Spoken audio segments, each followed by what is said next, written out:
Alhamdulillahi ala ihsanih wa syukru lahu ala taufiqihi wa amtinanih wa asyhadu an la ilaha illallah wahdahu la syarika lahu ta'ziman li sya'nih wa asyhadu anna Muhammadan abduhu wa rasuluhu da'ila ridwanih. Allahumma salli alaihi wa ala alihi wa ashabihi wa ikhwanih. Para ikhwan dan akhwat, para pemirsa yang dirahmati Allah Subhanahu wa taala. Insyaallah pada kesempatan bahagia ini kita akan sama-sama mempelajari sedikit dari sejarah seorang alim dari kalangan para ulama ya, yang bernama Syekh Muhammad bin Abdul Wahhab rahimahullahu taala, yang memiliki jasa yang besar ya dalam dakwah, dan diantaranya berdirinya negara Arab Saudi yang kita tahu adalah negara yang berusaha untuk menjalankan syariat Islam dengan kelebihan dan kekurangannya ya. Demikian juga dakwah yang menyeru kepada tauhid dengan secara terperinci dan memerangi kesyirikan secara terperinci dan juga kebid'ahan secara terperinci. Dan beliau Syekh Muhammad bin Wahhab rahimahullahu taala ya ditentang oleh banyak orang, bahkan banyak di antara mereka yang memunculkan tuduhan-tuduhan dusta kepada Syekh Muhammad bin Wahhab rahimahullahu taala. Nanti akan kita singgung di akhir pengajian ya, seperti menuduh bahwasanya beliau mengaku sebagai seorang nabi ya, atau menuduh beliau benci atau tidak suka dengan Rasulullah sallallahu alaihi wasallam ya, seperti tuduhan bahwasanya ya beliau adalah mujassim atau suka mengkafirkan kaum muslimin ya, dan yang lain-lainnya insyaallah banyak sekali, dan insyaallah akan kita singgung di akhir pengajian ya. Dan barang siapa yang mempelajari buku Syekh Muhammad bin Wahhab rahimahullahu taala, tentu dia tahu ini adalah semua adalah kedustaan ya. Dan Syekh Muhammad bin Wahhab rahimahullahu taala jauh dari segala tuduhan tersebut. Kita lihat betapa banyak orang terpengaruh dengan dakwah Syekh Muhammad bin Wahhab rahimahullahu taala, bahkan sampai di tanah air kita ya, sampai tanah air kita ya. Belum lagi kalau kita bicara di negara-negara besar seperti contoh Kuwait ya, yang mereka juga berdakwah dengan metode Syekh Muhammad bin Wahhab rahimahullahu taala. Contohnya Qatar ya, yang juga mereka berdakwah dengan metode dakwah Syekh Muhammad bin Wahhab rahimahullahu taala. Bahkan masjid di Qatar adalah Masjid Muhammad bin Abdul Wahhab ya, sampai mereka bangun Istiqlalnya Qatar lah, adalah namanya Masjid Muhammad bin Abdul Wahhab ya. Saya pernah ke sana ya. Belum lagi misalnya kita bicara tentang jamaah-jamaah seperti jamaah Ansar Sunnah Muhammadiyah yang ada di Mesir. Dan seperti di tanah air kita tahu ada dua jum'iyah atau organisasi besar Islam di tanah air kita, yaitu misalnya organisasi Persis dan Muhammadiyah ya. Ya, kalau ternyata Syekh Muhammad bin Wahhab rahimahullahu taala benci kepada sunnah Nabi SAW, merendahkan Nabi Muhammad SAW, kemudian mengaku sebagai Nabi, misalnya suka mengkafirkan, suka menumpahkan darah kaum muslimin sebagaimana mereka tuduhkan, pasti akan nampak pada negeri-negeri tersebut atau organisasi tersebut ya. Hal ini tidak kita lihat pada kerajaan Arab Saudi yang begitu mengayomi kaum muslimin, tidak kita lihat pada Kuwait, tidak kita lihat pada Qatar ya, dan kita tidak lihat pada misalnya organisasi Persis atau organisasi Muhammadiyah ya. Sehingga sebenarnya sangat nampak bahwa itu hanya kedustaan yang dilancarkan oleh orang yang tidak suka dengan dakwah tauhid ya, dan kedustaan tersebut sampai sekarang masih laris ya. Nanti kita akan sebutkan sumber-sumber dosa tersebut dengan nukilan-nukilan dari buku-buku mereka, agar kita tahu bahwasanya apa yang diutarakan oleh mereka sampai saat ini hanyalah kedustaan yang dipaksa-paksakan, yang tidak relevan dengan kenyataan yang ada sekarang, seperti dakwah salafiyah ya, dakwah sunnah yang tersebar di tanah air alhamdulillah taala dengan berbagai macam yayasan-yayasannya, kemudian juga dengan banyak sarana-sarana seperti radio dan televisinya, kemudian juga dengan banyak dai-nya ya, dengan banyak pondoknya. Itu semua tidak ada yang sesuai dengan tuduhan tersebut. Tidak ada yang sesuai dengan tuduhan tersebut. Ini semakin membuktikan bahwasanya ya, tuduhan-tuduhan tersebut hanyalah kedustaan. Kalau seandainya tuduhan-tuduhan tersebut ada satu saja yang benar, maka akan nampak pada dakwah yang sudah tersebar di dunia, demikian juga di Nusantara.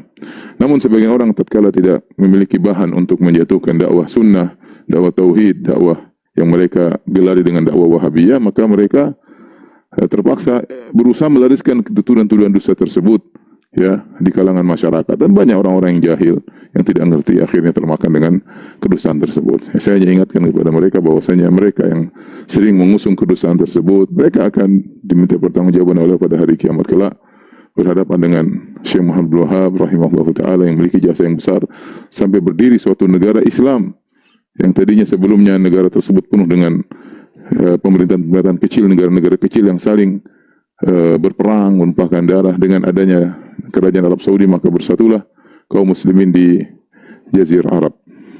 Taib, siapakah beliau Syekh Muhammad bin Abdul Wahab rahimahullahu ta'ala? Ya. Saya akan jelaskan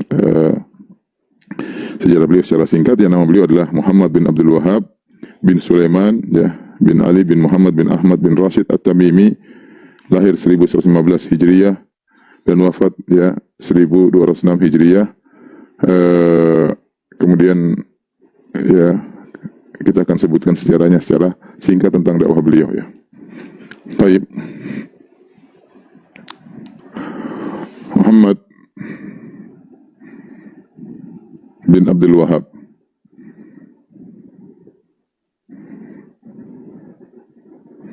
At-Tamimi ya,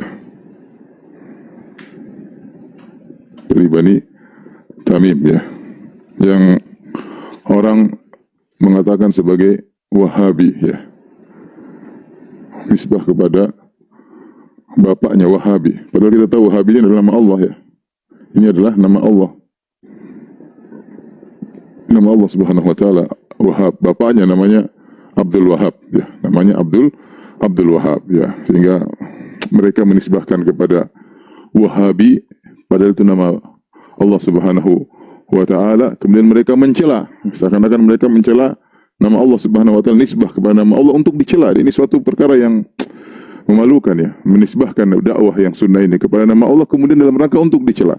Seandainya untuk dipuji, maka alhamdulillah dakwah kepada Allah Subhanahu wa taala, tapi dalam rangka untuk mencela yang situ nama Wahab, Abdul Wahab. Baik. Lahir ya, sebagaimana kita jelaskan tadi ya, lahir 1115 Hijriah atau 1703 Masehi. Kemudian wafat ya, wafatnya 1206 Hijriah. Dari sini kita tahu bahwasanya umur beliau ketika wafat sekitar berapa? 91 tahun ya. Umur beliau 91 tahun ya. Kemudian beliau bapaknya adalah seorang alim Abdul Wahab, seorang qadhi di Uyainah ya. Yang beliau ya orang alim bermadzhab Hambali ya, sehingga Syekh Muhammad Abdul Wahab belajar dengan ayahnya tentunya. Kemudian di antara sirah beliau ya, sirah beliau atau biografi beliau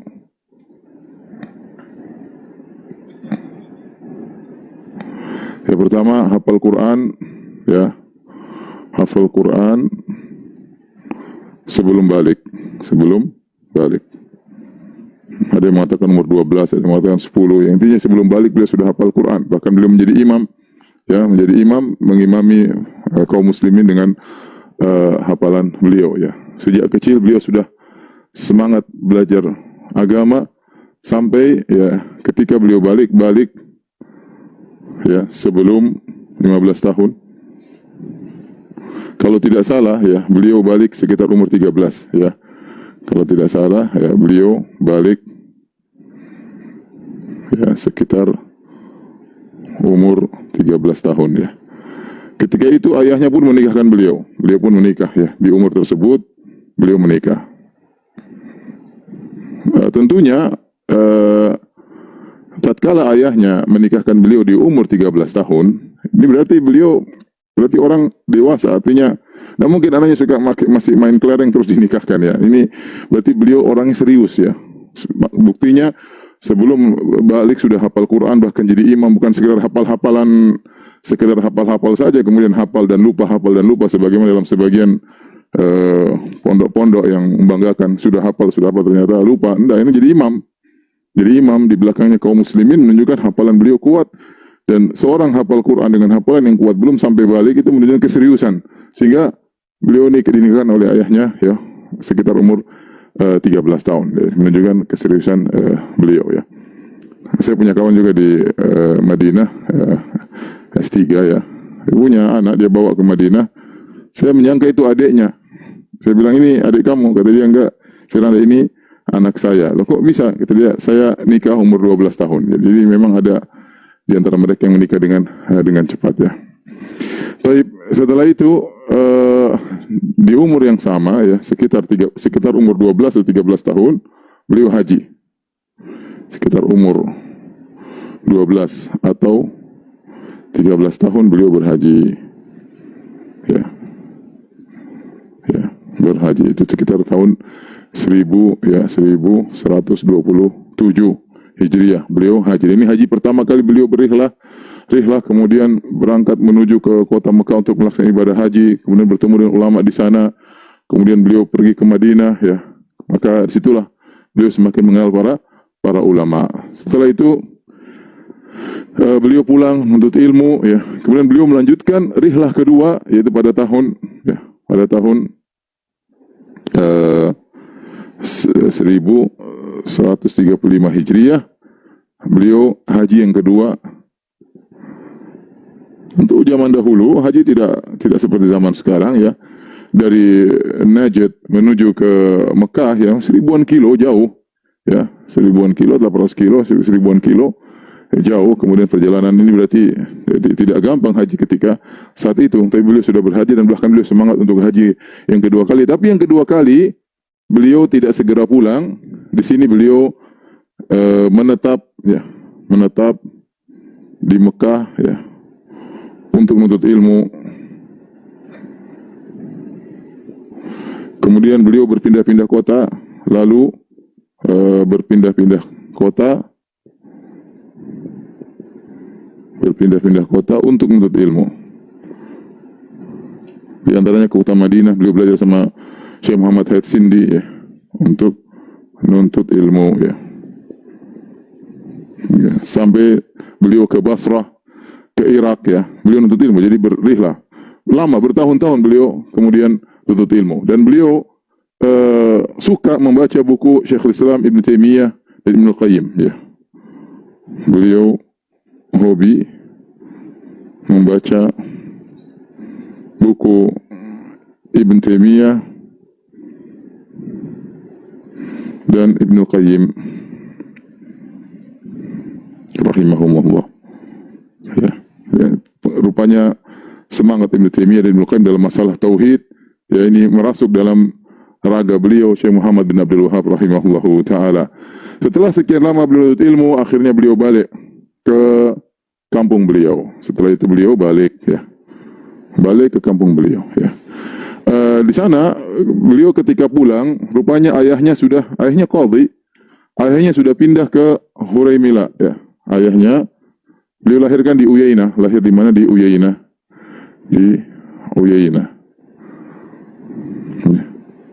Di sebelah timur kota Madinah ya, sebelah arah Riyadh sana ya.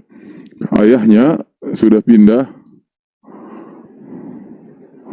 ke Al-Huraymila ya. Ya.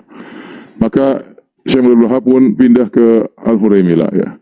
Kemudian ayahnya meninggal, ayahnya wafat.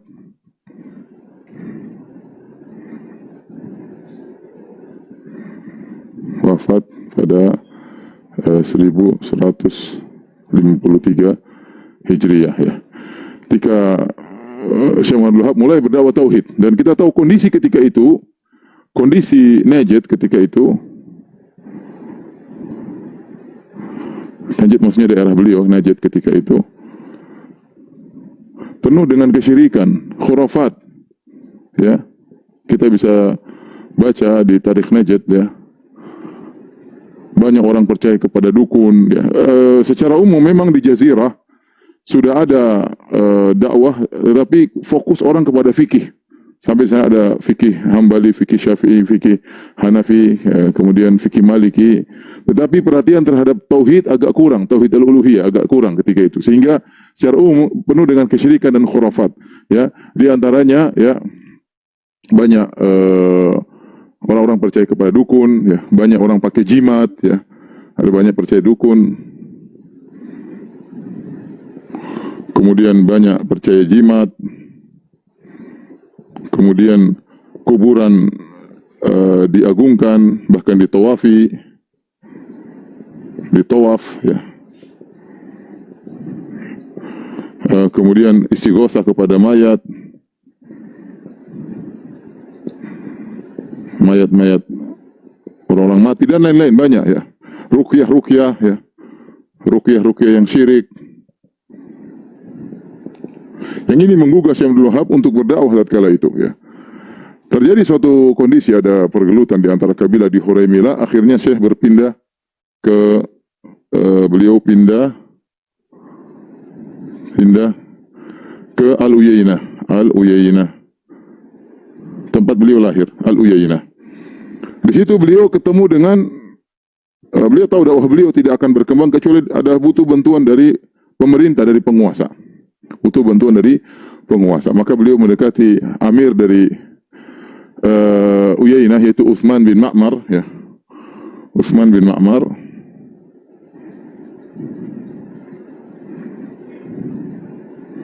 Amir Uyainah. Setelah itu kemudian beliau berdakwah melalui bantuan Utsman bin Ma'mar. Ya. Mulailah ketika itu beliau semakin kencang dalam berdakwah. Mulai kencang semakin berdakwah. Di antara yang disebutkan oleh para ulama bagaimana dakwah beliau adalah beliau mendakwahi orang-orang yang minta pertolongan kepada kuburan yang disangka adalah kuburan Zaid bin Khattab, yaitu saudaranya Umar bin Khattab radhiyallahu taala anhu, ya. Ya, di situ ada kuburannya, dibuat kubahnya, ya, diagungkan, orang-orang datang. Maka beliau datang dengan berbulan-bulan beliau berkata kepada masyarakat situ, beliau bernahi mungkar, beliau berkata, Allahu khairun min Zaid, Allah lebih baik daripada Zaid. Mintalah kepada Allah, Allah lebih baik daripada Zaid. Tapi mereka tidak peduli, mereka terus melakukan kesyirikan, dan beliau hanya selalu mengatakan Allahu khairun min Zaid, Allah lebih baik daripada Zaid, berbulan-bulan. Namun akhirnya tatkala beliau sudah dibantu oleh Utsman bin Ma'mar, maka apa yang beliau lakukan di antaranya, ya, dengan bantuan amir tersebut,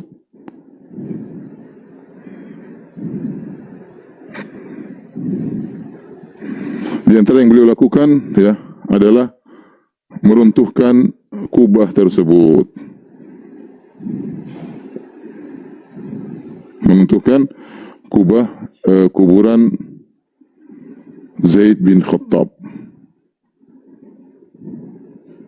Dan ini tentu kita tahu adalah sunnah, ya. Bukan dalam Sahih Muslim, Ali bin Abi Thalib berkata kepada Abu Hayyaj, "Ala ab'atsuka ala ma ba'athani Rasulullah sallallahu, maukah aku utus engkau, aku tugaskan engkau sebagaimana Rasulullah SAW pernah menugaskan aku," kata Ali. "Alla tada timsalan illa tamastahu wala qabran musyrifan illa sawaitahu." Jangan kau biarkan ada patung kecuali hancurkan, dan jangan kau biarkan ada kuburan yang tinggi kecuali kau ratakan. Dan dipraktekkan oleh Syekh Muhammad rahimahullahu taala, ya. Ini kemudian menjadi ramai, ya. Di antara yang membuat ramai juga, ya, ketika beliau berdakwah konsentrasi kepada tauhid, ya, yaitu di antaranya ada wanita yang mengaku, ada wanita yang mengaku berulang-ulang bahwa dia telah berzina.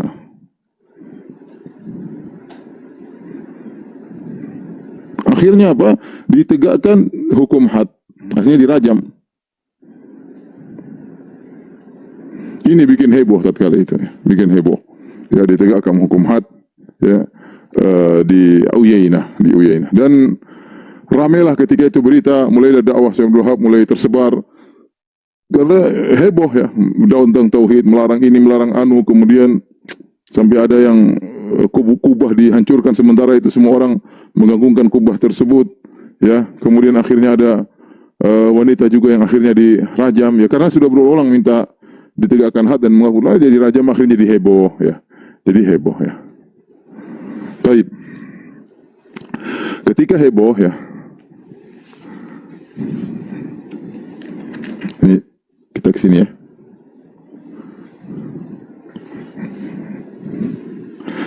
Ketika dakwah Syekh jadi heboh, ya. Ini halaman 1 biar nggak bingung, ya.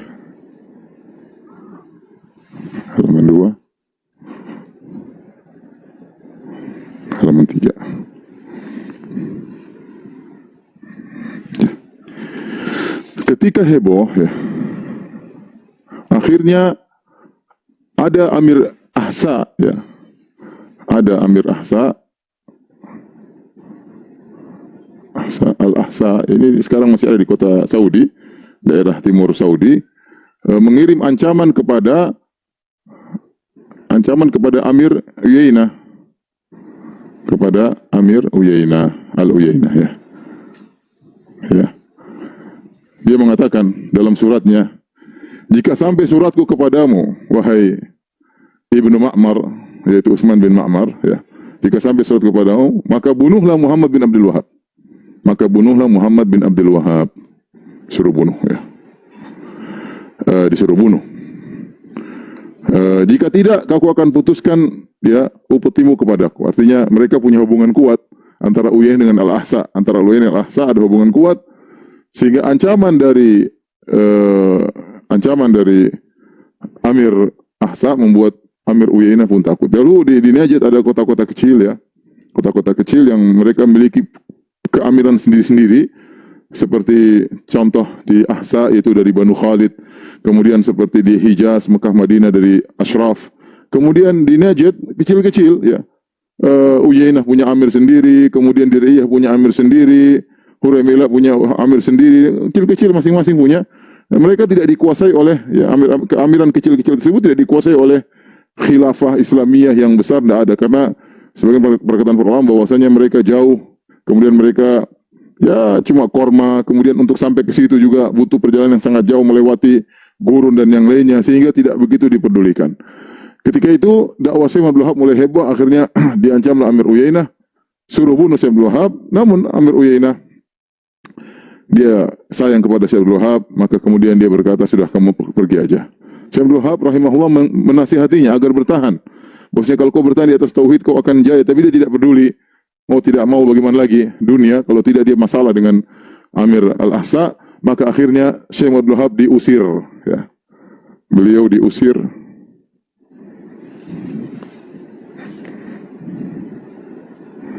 Diusir dari Uyainah, ya, tahun, kalau tidak salah 1158 Hijriah. Maka keluarlah beliau, pergilah beliau kemana? Ke Dir'iyah, ke Ad-Dir'iyah, Ad-Dir'iyah di daerah Riyadh sana juga, Dir'iyah, ya. Berjalan kaki di musim panas.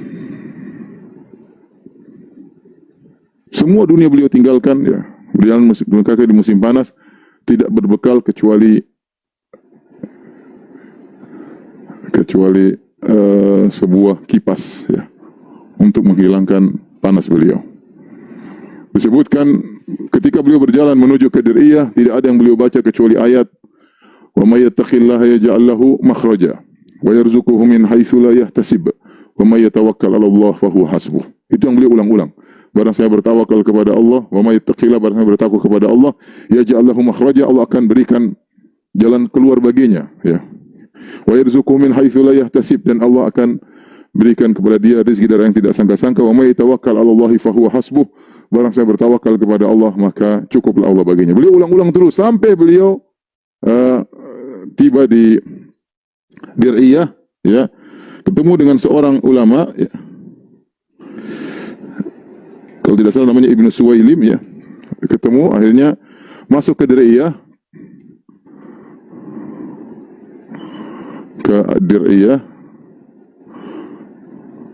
bertemu dengan ulama, bernama ya, Ibnu Suwailim ya.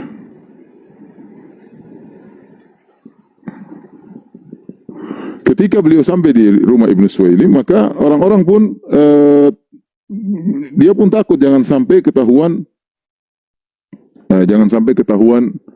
oleh Muhammad bin Saud. Dir'iyah inilah amirnya ketika itu siapa? Dir'iyah ini amirnya Muhammad ya Ibnu Saud. Inilah pendiri kerajaan Arab Saudi. Al-Imam Muhammad Ibnu Saud, makanya disebut dengan kerajaan Saudiyah ya. Namun ketika itu beliau tidak berani ke amir, belum bertemu dengan sang amir, baru ketemu Ibnu Suwailim ya, seorang ulama. Dan Ibnu Suwailim takut ya. Dia menyembunyikan Syekh Abdul Wahab, khawatir nanti orang-orang amirnya tahu jadi masalah karena Syekh Abdul Wahab sudah bikin heboh. Sudah bikin heboh dakwanya, bikin heboh menentang kesyirikan yang terjadi, kemudian menghancurkan kubah yang ada di kuburan wali yaitu Zaid bin Khattab radhiyallahu taala anhu, seorang sahabat. Bikin heboh, akhirnya takut. Namun Allah mentakdirkan ketika itu ada dua saudaranya Amir ini, Muhammad bin Saud ini, Muhammad bin Saud,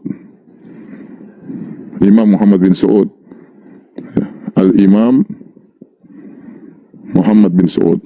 Ini yang sekarang jadi Universitas Muhammad bin Saud ya, di Riyadh, yang cabangnya adalah Libya, namanya Universitas Al-Imam Muhammad bin Saud ya. Dia punya dua saudara ya, ya, namanya Musyari, kemudian Sunayyan.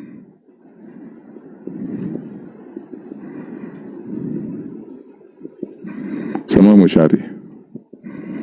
Jadi dia punya ada istri yang cerdas, saya lupa namanya, istri yang cerdas ya. Ketiga orang ini mereka bertemu dengan Syekh Abdul Wahab dan mereka terima dakwah Syekh. Ketiga orang ini ya, ketiganya bertemu dengan Syekh Muhammad Abdul Wahab dan menerima dakwahnya ya.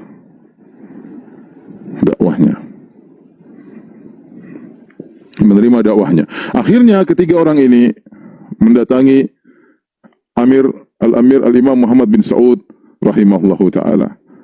Maka mereka menasihati bahwasanya ini Syekh mendakwakan tauhid, mereka telah mengerti dakwah Syekh, terutama yang kata para ulama yang sangat pengaruh istrinya ya. Istrinya Al-Imam Muhammad bin Saud ini yang sangat mengaruhi suaminya. Ya, pengaruh istri luar biasa kepada suami. Akhirnya dia yang menasihati suaminya, akhirnya Al-Imam Muhammad bin Saud terima dakwah Syekh. Maka disebutkan dia nasihati suaminya, wahai suamiku, kalau kau datang kepada Syekh Abdul Wahab, datanglah dengan berjalan kaki. Tunjukkan kau mengagungkannya, tunjukkan kau menghormatinya. Maka Al-Amir Muhammad bin Saud datang ke tempat Syekh Abdul Wahab dalam berjalan kaki menuju Syekh Abdul Wahab. Kemudian dia sambut, kemudian dia berbicara. Kemudian Syekh Abdul Wahab mengajak dia berdakwah. Ya. Akhirnya tatkala itu, ketika sudah sepakat dalam dakwah tersebut, maka Al-Imam Muhammad bin Saud bikin dua syarat. Muhammad bin Saud ya, sepakat membantu dakwah Syekh.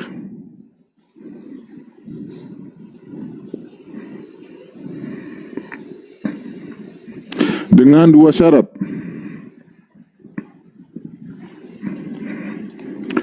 Yang pertama ya, kalau kita berhasil berdakwah,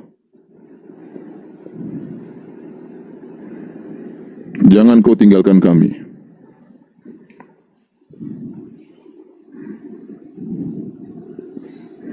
Syarat yang kedua, biarkan ya upeti-upeti dari wilayah-wilayah kekuasaanku tetap saya ambil.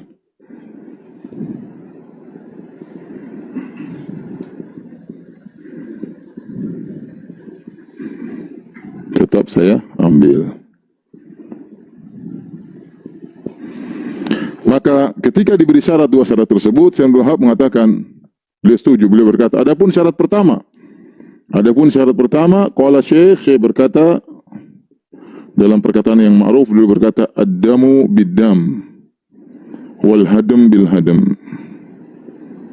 Dan ini ucapan yang pernah disampaikan dalam sejarah dari Nabi SAW ketika orang-orang Ansar berkata kepada Nabi SAW, ya Rasulullah, nanti kalau kita berhasil kau akan tinggalkan kami menuju kembali ke kampungmu ke Mekah, sementara kita punya masalah dengan orang Yahudi. Lantas kau meninggalkan kami. Maka dia mengatakan ad-damu bid-dam, al-hadam bil-hadam. Tidak darah dengan darah.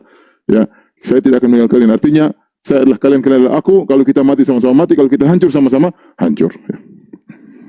Adapun yang kedua, kata Syekh Abdul Wahab, adapun syarat kedua, dia tidak larang, semoga engkau nanti diberi kemudahan, ya, Allah akan berikan kau rezeki, ya, kemudian kau tidak lagi mengambil upeti-upeti. Tapi Syekh Abdul Wahab tidak melarang.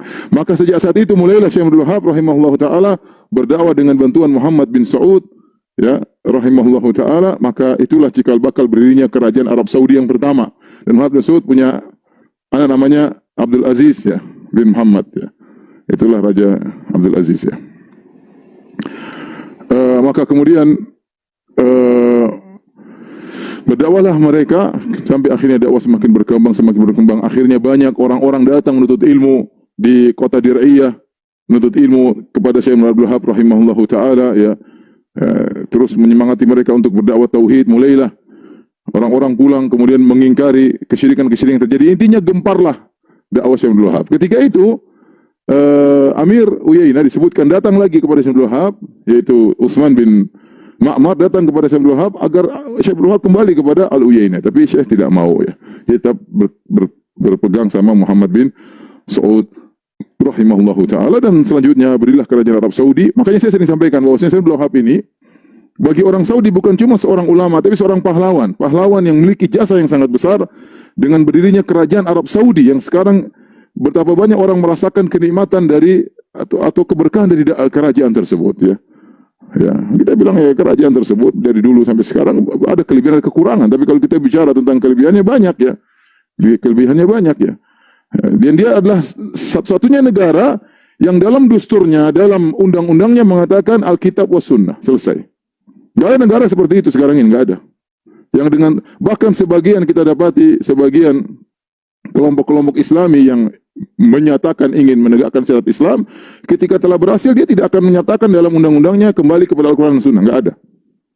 Nggak ada, meskipun sudah sampai pada puncak, bahkan sudah menguasai, itu pun tidak mengatakan kami di atas Al-Quran dan Sunnah.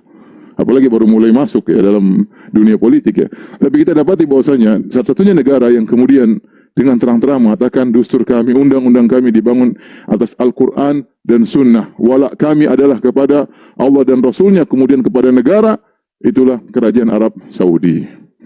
Kerajaan Arab Saudi yang tadinya kerajaan daerah sana penuh dengan peperangan kecil-kecilan, kemudian dengan ada kesyirikan dan macam-macamnya, syariat Islam tidak ditegakkan secara total. Kemudian dengan adanya kerajaan ini maka berilah syariat Islam, kemudian berilah undang-undang Islam. Kesyirikan tidak ada, dukun tidak ada di sana, tidak ada praktek perdukunan, tidak ada terbuka namanya zina, khamr, nggak ada, ya. Kenapa syariat Islam ditegakkan? Maka Muhammad bin Abdul Wahab ini bukan sekedar seorang alim, dia seorang pahlawan yang dengan berkat jasa beliau dengan izin Allah Subhanahu wa taala, maka berilah negara yang membawakan keberkahan yang sangat banyak. Maka saya ingatkan kepada orang-orang yang mencela beliau, ya, hati-hati, ya. Bicara tentang seorang alim, seorang memiliki jasa, ya, maka semua orang Arab Saudi yang hormat kepada Syekh Abdul Wahab karena dia adalah seorang alim yang sekaligus pahlawan. Makanya sampai sekarang kalau kita lihat kerajaan Arab Saudi untuk urusan politik maka dipegang oleh keluarga Muhammad bin Saud, ya, Amir Muhammad bin Saud, ya, keturunan-keturunannya.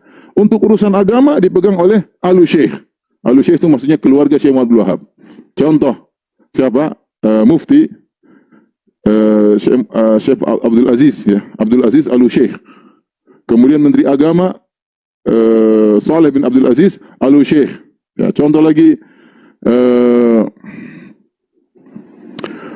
Imam Masjid Nabawi Hussein Al-Syekh. Jadi banyak. Al-Syekh adalah orang-orang yang penting memegang keagamaan. Meskipun mereka tidak fanatik. Buktinya Syekh bin Baz bukan Al-Syekh jadi mufti. Sebelum Syekh bin Baz, Muhammad bin Ibrahim Al-Syekh.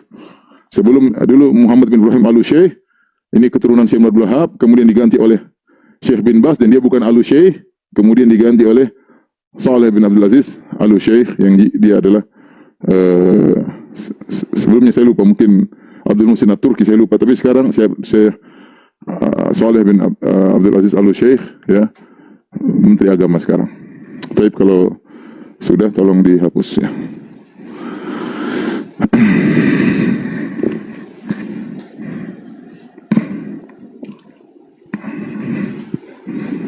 Dan terus Syekh Abdul Wahab berdakwah sampai akhirnya beliau wafat pada tahun 1206 Hijriah ya. Umur beliau sekitar 91 atau 92 tahun ya. Silakan dihapus dulu, enggak apa.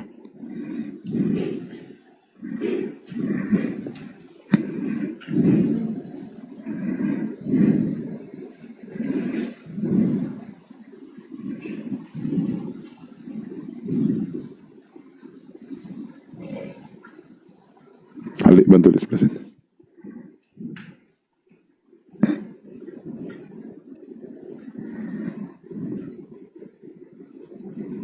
Ya ikhwan, para pemirsa yang dirahmati Allah Subhanahu wa taala, kita sedang berbicara tentang sirah seorang yang saya katakan jasanya kepada saya sangat besar dan jasanya kepada kita juga sangat besar.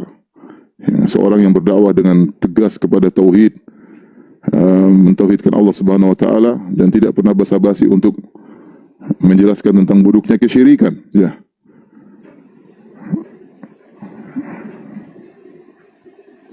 Baik, sekarang kita akan menyebutkan tentang ciri-ciri dakwah Syekh Muhammad bin Abdul Wahab rahimahullahu taala, ya. Setelah itu baru terakhir kita akan bahas tentang syubhat-syubhat yang dilontarkan seputar dakwah Syekh Muhammad bin Abdul Wahab rahimahullahu taala, ya. Adapun ciri-ciri dakwah Syekh Muhammad bin Abdul Wahab,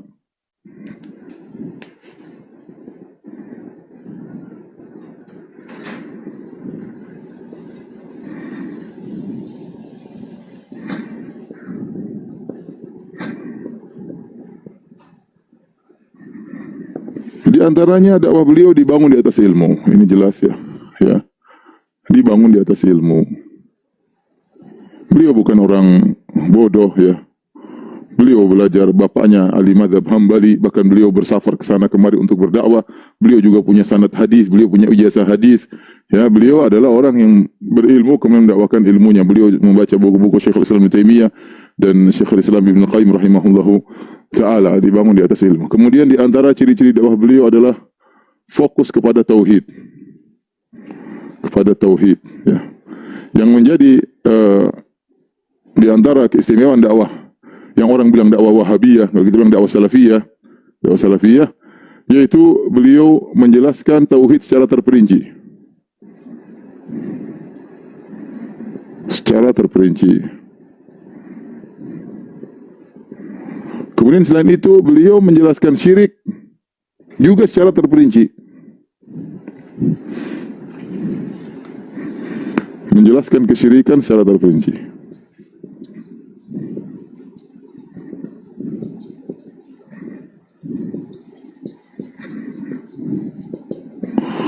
Oleh karenanya ghirah tentang tauhid, ya, ghirah ya tentang tauhid sangat besar.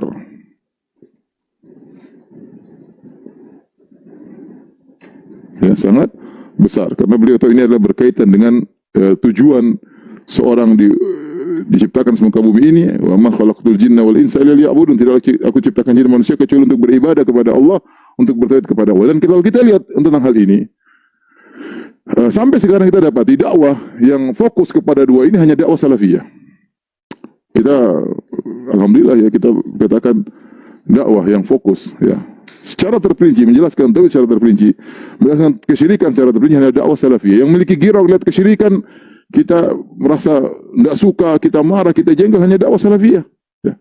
Benar, jika kita melihat ada orang tidak berjilbab, kita tidak suka. Tidak ada orang tidak menjalankan syariat, kita enggak suka. Ada orang riba, kita enggak suka. Tapi kalau sudah berkaitan dengan syirik, maka ini perkaranya besar, lebih besar daripada itu semua, ya. Nah, kita dapati sementara sebagian dai-dai yang tidak berdakwah di atas manhaj salaf, mereka tidak fokus pada hal ini. Mereka tidak fokus pada hal ini, ya. Ya, maka kita bilang alhamdulillah, ya. Dakwah Salafiyah fokus menjelaskan tauhid secara terperinci, menjelaskan kesyirikan secara terperinci, ya. Kemudian juga di antara ya dakwah Syekh Muhammad bin Abdul Wahab rahimahullah adalah membersihkan syariat dari bid'ah.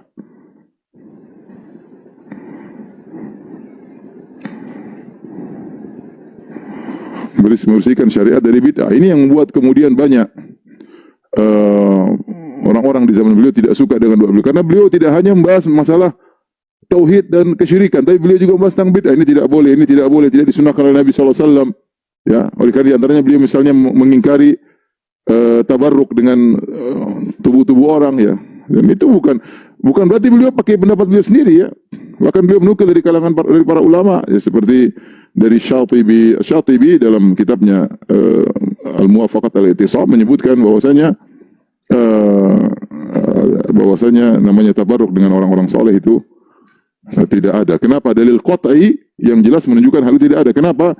Karena benar para sahabat bertabarruk dengan Nabi sallallahu alaihi wasallam, dengan ludah Nabi sallallahu alaihi wasallam, dengan keringat Nabi sallallahu alaihi wasallam, ya. Bahkan kalau Nabi buang ludah maka mereka berebut-rebutan. Namun ini tidak dipraktekkan kepada Abu Bakar, tidak dipraktekkan kepada Umar, tidak dipraktekkan kepada Utsman, tidak dipraktekkan kepada Ali, tidak dipraktekkan kepada Ibnu Abbas, tidak dipraktekkan oleh Ibnu Mas'ud, tidak dipraktekkan oleh sahabat yang banyak. Jadi ini menunjukkan secara qat'i tegas bahwasanya bertabarruk dengan liur, ya, ludah, dahak itu hanya kembali kepada Nabi sallallahu alaihi wasallam, ya. Jadi logika yang dan beliau kemudian mengingkari praktek-praktek yang salah, ya. Apalagi bid'ah-bid'ah yang berkaitan dengan kuburan misalnya, ya, beliau ingkari. Ini menjadikan banyak orang yang gerah ketika dakwah beliau semakin berkembang, ya. Apalagi kuburan-kuburan yang tinggi kemudian diratakan, ya. Sementara kuburan-kuburan tersebut tempat orang untuk datang, tempat orang minta-minta, kemudian beliau ratakan, jadi masalah, ya. Kemudian di antara dakwah beliau juga adalah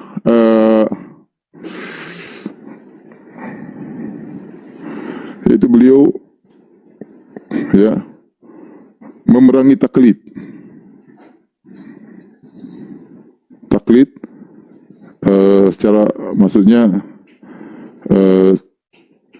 taklid total, ya. Kita tahu bahwasanya dalam agama terkadang seorang boleh taklid jika dia tidak mampu untuk mengetahui, tentu boleh, ya. Misalnya orang-orang awam, fasalu ahla dzikri in kuntum la ta'lamun. Bertanyalah kepada para ulama jika kalian tidak mengetahui. Syekh Abdul Wahab, bukan itu yang dilarang. Maksudnya taklid bahwasanya kita harus, ya, kalau ada ulama begini kita harus ikut, tidak boleh kita keluar dari ulama seperti ini. Ini yang beliau ingkari, ya. Harus kembali pada Al-Quran Sunnah dengan tetap menghormati perkataan para ulama.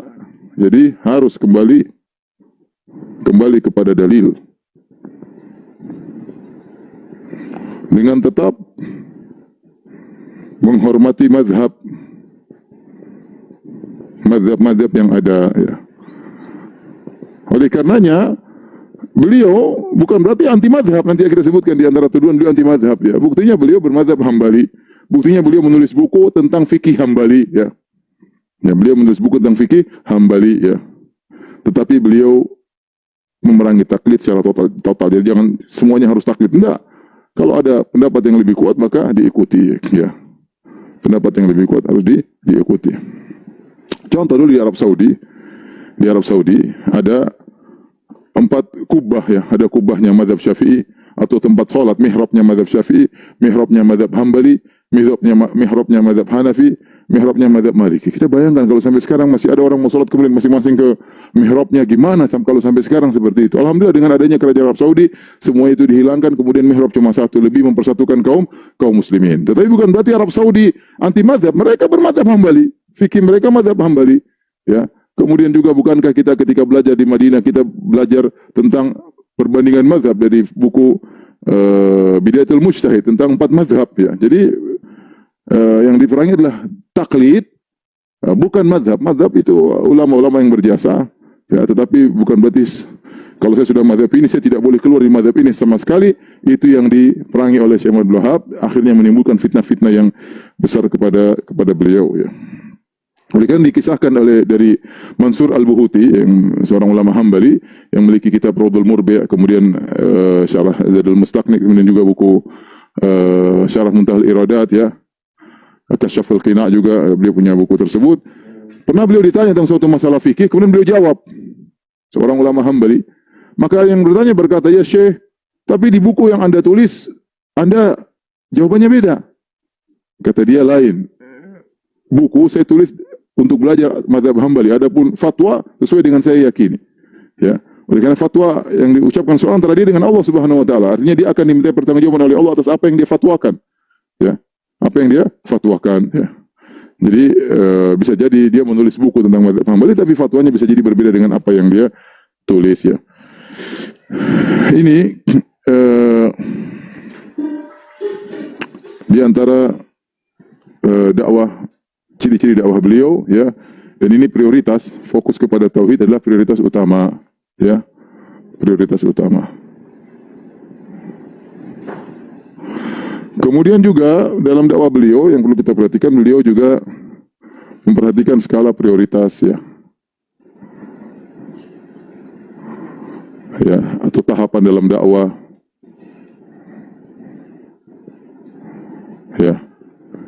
Contoh yang disebutkan oleh para ulama tentang yang beliau dakwahin, contohnya misalnya tadi kisah, ya, beliau berbulan-bulan menasihati orang-orang yang beribadah di kuburan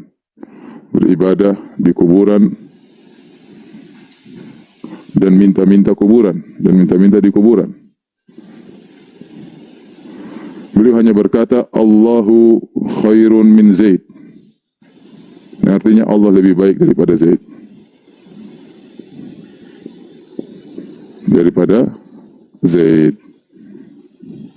Contoh lagi yang disebut oleh para ulama, kisah ketika beliau mendamaikan dua kabilah yang berseteru.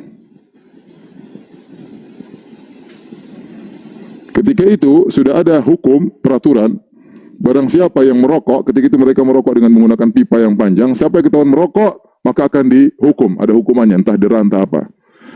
Suatu saat ada dua kabilah yang berseteru dan berbahaya, akhirnya dipanggil oleh Syekh Abdul Wahab rahimahullahu ta'ala, menasihati syekh kabilahnya itu, ketua-ketua kabilahnya nasihati, akhirnya mereka damai. Akhirnya tiba waktu sholat. Ketika tiba waktu sholat, salah satunya sholat dekat pimpinan kabilah tersebut, sholat di samping atau dekat dengan Syekh Abdul Wahab rahimahullah ta'ala. Ketika dia sholat, mungkin dia ruku atau sujud, tiba-tiba rokoknya jatuh, kleng, rokoknya pipa tersebut jatuh. Dan kemudian dia segera ambil. Padahal hukumnya kalau ketahuan merokok akan didera atau diberi hukuman lah. Ada hukuman yang telah disepakati oleh pemerintah tatkala itu. Akhirnya, orang-orang datang kepada Syekh. Syekh, tadi orang itu gini. Kata Syekh, saya tidak lihat sekarang. Ya, dia sudah sembunyikan, saya tidak lihat sekarang. Syekh, tadi dia begini. Saya bilang, enggak, saya enggak lihat dia sekarang lagi ngerokok.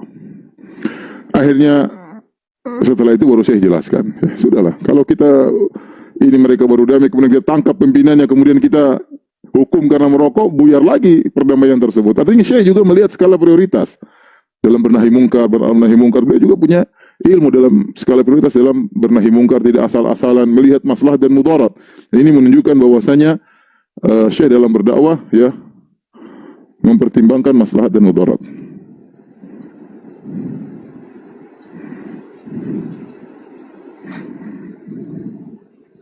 Tapi ingat, masalah tauhid tetap nomor satu, tidak seperti sebagian orang, sudahlah kita nggak usah bahas tentang tauhid, lebih kemaslahatan, ya. Terus kapan? Ini tujuan utama. Sekarang apapun dakwah yang kita sampaikan tujuannya kepada tauhid. Mau dakwah fikih, mau dakwah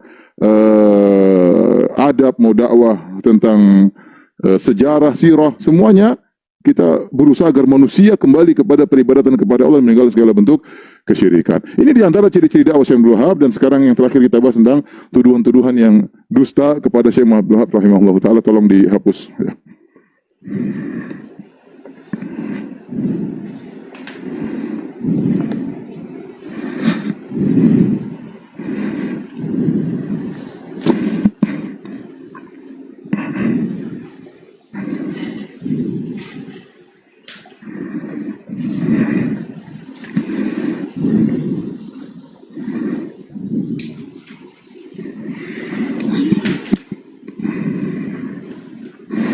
Poin ini sangat penting, ikhwan dan akhwat yang dirahmati Allah. Kita tahu bahwasanya apa yang muncul sekarang ini bukan perkara yang baru. Tuduhan dusta kepada dakwah sunnah, dakwah tauhid, dakwah salafiyah bukanlah perkara yang baru. Mereka hanyalah menukil dari pendusta-pendusta sebelumnya, ya.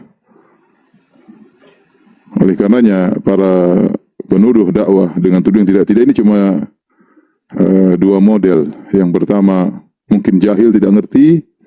Yang kedua sudah tahu tapi tetap ngeyel, maksakan kedustaan kepada dakwah Syekh Muhammad Wahab rahimahullahu taala. Taib, di antara tuduhan-tuduhan tersebut banyak tentunya, sampai ada buku Risalah Magister, saya sarankan untuk membeli buku tersebut. Judulnya Da'awal Munawiin di dakwati Syekh Muhammad Wahab, ya, karya Dr. Abdul Aziz bin Muhammad bin Ali Abdul Latif, ya. Ini Da'awal Munawiin, ya, saya nukil dari buku ini, ya, dan banyak buku-buku membela Syekh Abdul Wahab, tapi ini buku yang cukup lumayan, ya, menyebutkan tentang tuduhan-tuduhan garis besar, ya, yang dituduhkan kepada Syekh Abdul Wahab rahimahullahu taala. Saya akan tuliskan dulu tuduhan-tuduhan tersebut dan kemudian saya akan bacakan pernyataan-pernyataan mereka, bagaimana teganya mereka menuduh dakwah dengan tuduhan yang tidak-tidak, ya. Di antara tuduhan-tuduhan kepada dakwah Syekh Abdul Wahab,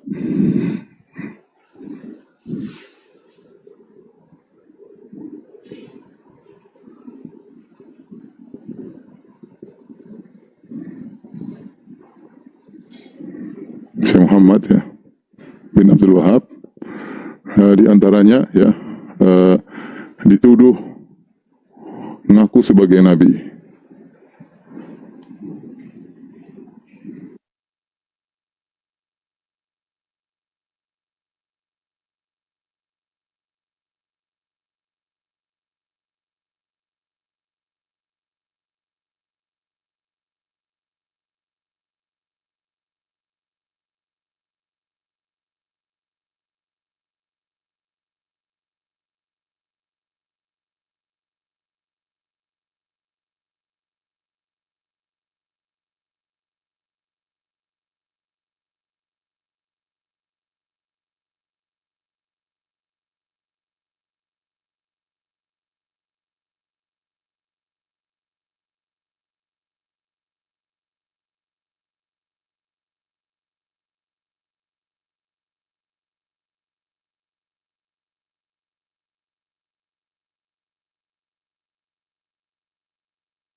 Mungkin, ya, pendapat baru atau mazhab baru.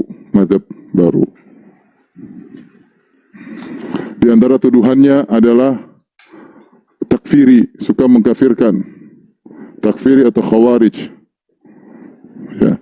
Di antara tuduhannya adalah, ya, memberontak kepada Daulah Utsmaniyah, memberontak kepada Daulah Utsmaniyah.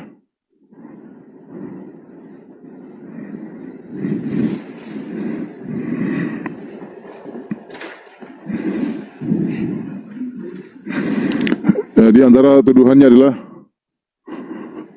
mengingkari karomah para wali.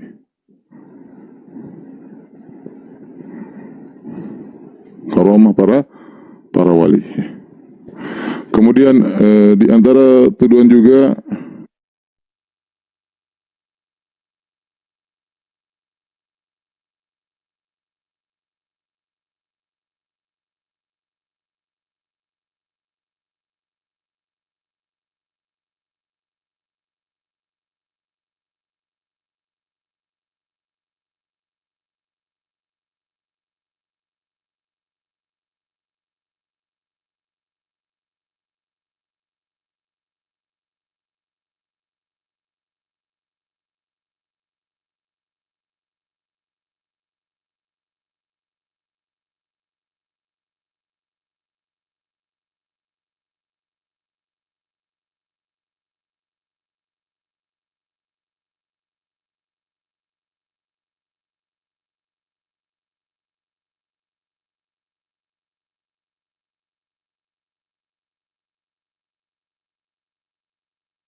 mengaku sebagai nabi. Tentunya ini adalah kedustaan yang sangat parah, ya, yang sangat aneh, ya.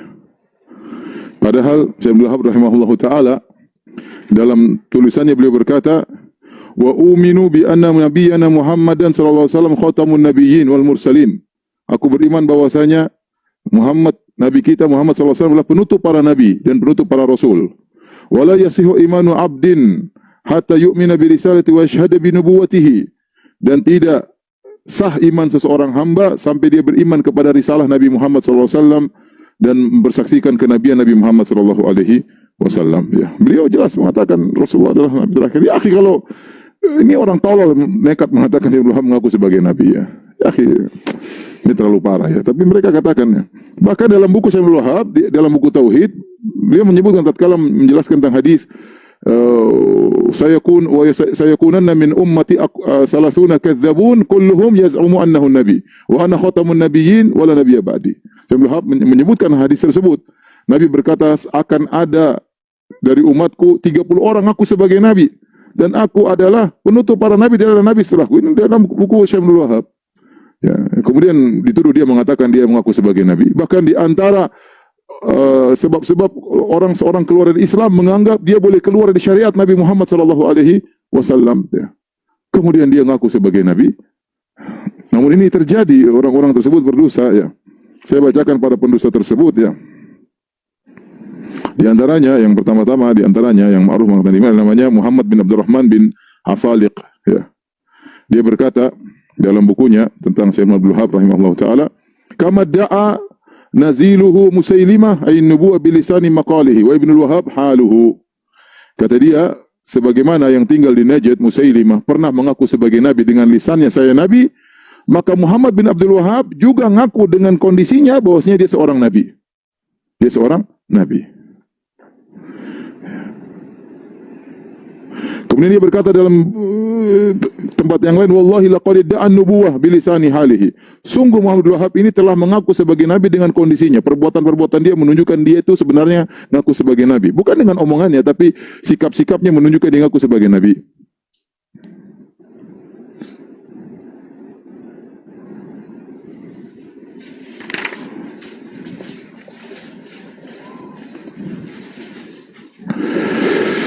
Kemudian juga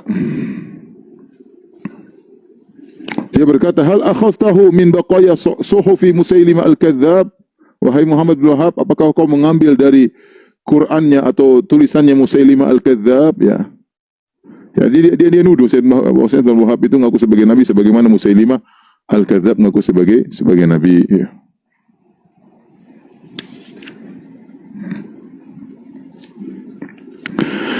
Kemudian di antara, ya, yang nuduh juga Syekh Abdul Wahab sebagai nabi adalah Ahmad bin Zaini Dahlan. Ahmad bin Dahlan ini seorang ulama Syafi'iyah di kota Mekah yang termasuk dengan sebab dia tuduhan-tuduhan dosa kepada Syekh Abdul Wahab tersebar banyak. Karena orang datang ke Mekah haji ketemu dengan dia, kemudian baca-baca bukunya, dia termasuk menyebarkan tuduhan-tuduhan yang dosa. Ahmad bin Zaini Dahlan, ya.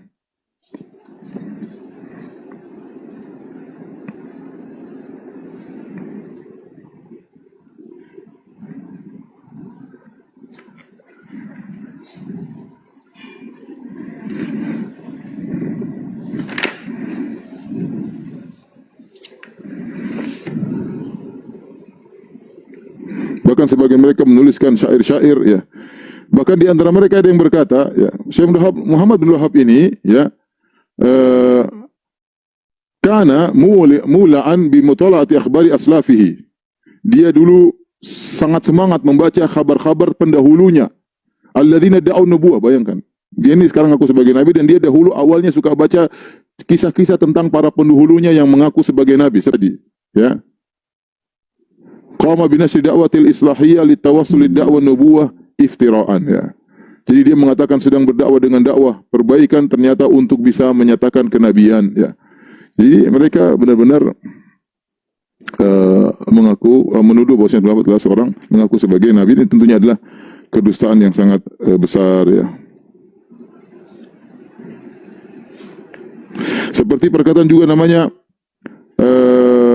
Alawi Al-Haddad. Beliau berkata, atau orang ini berkata, ya, kana yudmiru da'wan nubuwah. Ya, Muhammad bin Wahab ini menyembunyikan, ini sebenarnya ingin aku sebagai nabi, tapi dia sembunyikan, tidak berani ngomong, ya.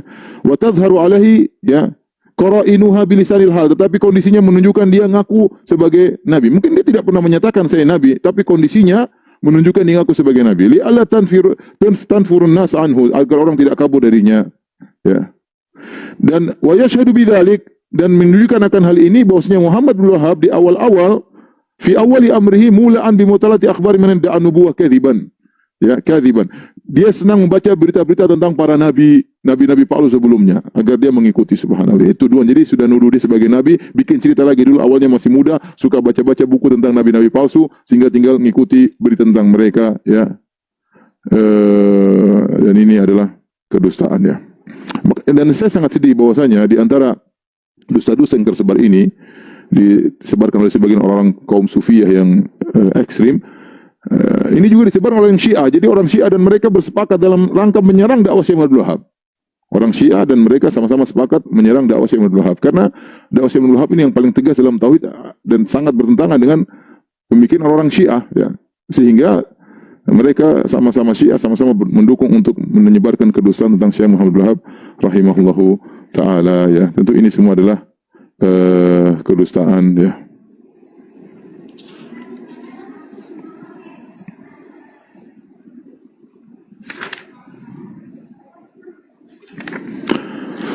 Baik, di antara tuduhan, ya, bahwasanya Syekh Abdul Wahab rahimahullahu taala mentajsim Allah Subhanahu wa taala, ya.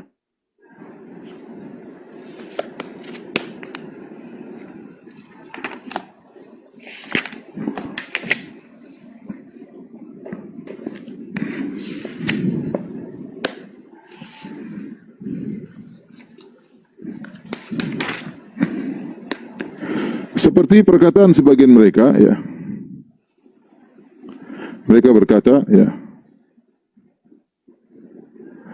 wa dzalika mithlu wasfi nafsihi tabaraka wa ta'ala bi annahu fawqa samawat. Muhammad bin Wahab ini menyatakan Allah di atas langit, mustawin ala arsyihi, dan bersiwa di atas arsy. Wa qad fassarta kitab Allah athbatta lillahi sifatan wa hiya al-fawqiyah mustalzima li tajsim. Wahai Muhammad bin Wahab, sungguhnya engkau telah menafsirkan Al-Qur'an dan engkau telah menetapkan sifat bagi Allah, dan itu Allah Maha Tinggi, dan itu melazimkan tajsim. Melazimkan apa? Tajsim, ya.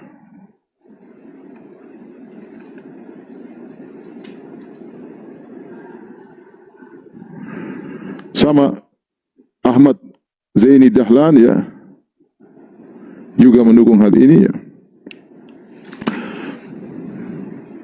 Tapi ini semua adalah kedustaan. Kita bisa bantah secara sederhana bahwasanya meyakini Allah di atas tidak melazimkan namanya Allah berarti seperti manusia, ya. Adapun kalau tajsim masuknya zat, ya, Allah berzat. Siapa bilang Allah tidak berzat? Adapun mengatakan Allah di atas berarti Allah tajsim, berarti seperti perkataan sebagian mereka, ya, wa kanu ajdar biluhuq bi ahli al-asnam, mereka lebih pantas untuk dianggap sebagai para penyembah berhala, seakan-akan Allah adalah berhala yang disembah. Ini adalah kedustaan, ya. Bahwasanya Allah di atas tidak melazimkan bahwasanya Allah kemudian seperti manusia, ya. Ini sudah kita bahas dalam Al-Aqidah Wasithiyah dengan panjang lebar. Sementara Nabi SAW ketika berdoa angkat tangan ke langit, Nabi SAW tunjuk ke langit, ya. Dan banyak sekali dalilnya, ya, dan tidak melazimkan bahwasanya Allah berarti tajsim, ya. Kemudian di antaranya misalnya merendahkan Nabi SAW atau menghina Nabi SAW.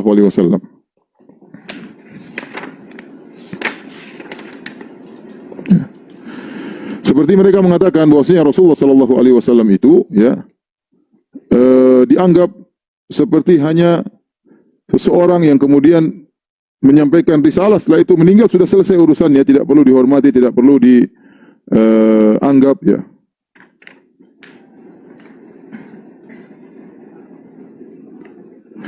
Seperti perkataan Alawi Al-Haddad, ya, dia berkata, "Kana yantaqisun Nabi sallallahu alaihi wasallam katsiran bi ibaratin mukhtalifah." Adalah Muhammad bin Wahab suka merendahkan Nabi sallallahu alaihi wasallam dengan ibarat-ibarat yang bermacam-macam, bervariasi. Minha, di antaranya Muhammad bin Wahab berkata, "Innahu tarish." Muhammad itu hanyalah, Rasulullah sallallahu alaihi wasallam hanyalah tarish. Bima'na anna ghayata amri annahu ka tarish alladhi yursilu ila unasin fi amrin alladhi yursalu ila nasi fi amrin fayuballighuhum thumma yansarif. Ya. Yaitu seperti seorang yang datang diutus untuk menyampaikan kepada manusia, kemudian pergi, selesai urusan. Wa kana ba'dhum yaqul, sebagian pengikut Muhammad bin Wahab berkata, "Asaya khairun min Muhammad." Tongkat lebih baik daripada Rasulullah sallallahu alaihi wasallam. Kenapa? Li'annaha yantafi'u biha biqatil hayyah wa nahwiha. Muhammad qad mat. Kenapa tongkatku bermanfaat untuk membunuh ular, Muhammad sudah selesai, sudah mati. Walam yabqa fihi naf'un aslan, dan Muhammad tidak pernah, manfaatnya tidak ada lagi. Subhanallah. Jadi mereka bikin cerita-cerita bahwasanya Sayyidina Abdul Wahab benci kepada Rasulullah SAW, merendahkan Rasulullah sallallahu alaihi wasallam, ya.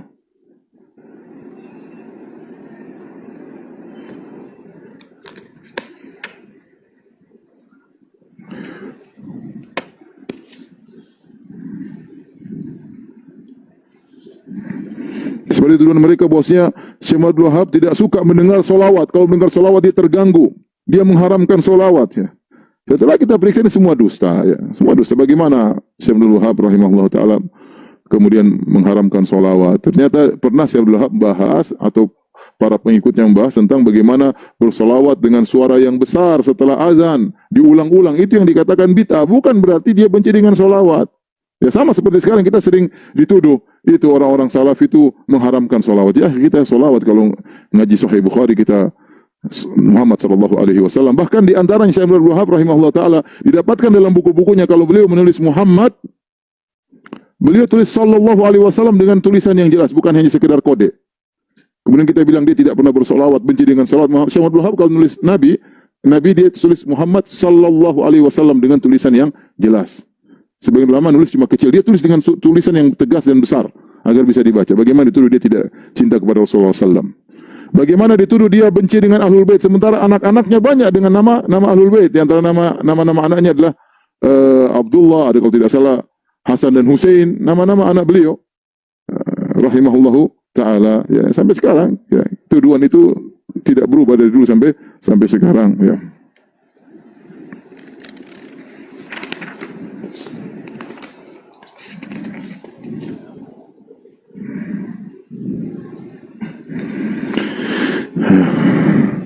Dinukil juga oleh Dahlan, Ahmad Zaini Dahlan, dia mengatakan Muhammad bin Wahab berkata, tongkatku lebih baik daripada Rasul. Ini kedustaan, ya. Dibantah oleh para cucu-cucunya, murid-muridnya Syekh Abdul Wahab, bahwasanya dusta yang dilakukan oleh Muhammad atau Ahmad Zaini Dahlan yang mengatakan Syekh Abdul Wahab pernah berkata, tongkatku lebih baik daripada Rasulullah sallallahu alaihi wasallam, ya. Kenapa mereka demikian? Karena orang-orang ini, orang-orang yang mereka melakukan bid'ah-bid'ah ini, mereka menyangka sebagaimana dijelaskan oleh Ahmad bin Hajar al-Butami, ya. Dia berkata, walakinnal munharifin yarawna hubbar Rasul sallallahu alaihi wasallam fi qiraatil anasyid wal asyar wal istighatsat.